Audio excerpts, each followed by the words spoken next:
been running this ultrasonic mist humidifier for about a month, and it does need cleaning. The mist coming up, and this is not hot, this is not steam, this is cool mist. We put this plate underneath it to protect the surface around from moisture, but you can see how filthy dirty it gets. I'll show you how dirty it gets on the inside too. Lift this off. All right, if you look in here, you can see this water is very dirty. There's some calcification or something on the side. There's even some ladybugs piled up over here. And up above, on this portion, you can see it's also collected some gummy stuff. Drain the water. Dump out these ladybugs. You can see all the goo that has collected everywhere. We'll rinse this in some water after unplugging it. And being extra careful, we know where the air intake is because we do not want any water going in here. We'll clean this out.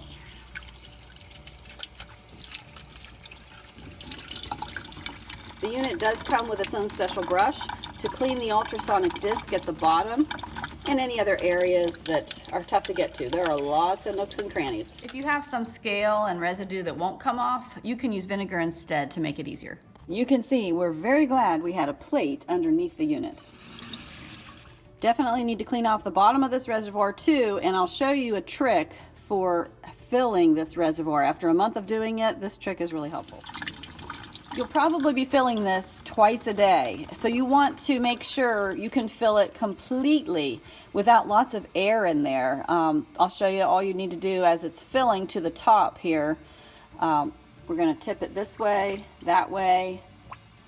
You'll see air coming out. See all those air bubbles?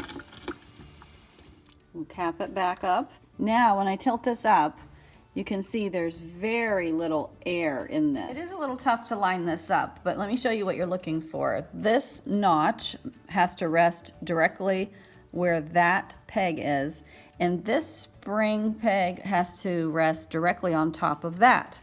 So use your notch, and you'll think you get it, but then you might not. Okay, that worked first time. Sometimes you have to wiggle it a little. See how the water level has gone down so far? That's because the reservoir at the bottom was completely empty. If you refill your water tank before the reservoir has gone completely dry, then your water level will stay full. We're gonna refill this right now. See where all the water went?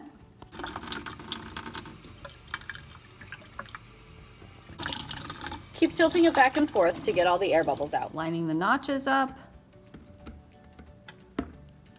There we go, and our water level is now almost completely full. Be sure and dry off the base before you plug it in. Put the plug in. To turn the unit on to full power, including the night light, tap the on symbol 3 times. 1, 2, 3.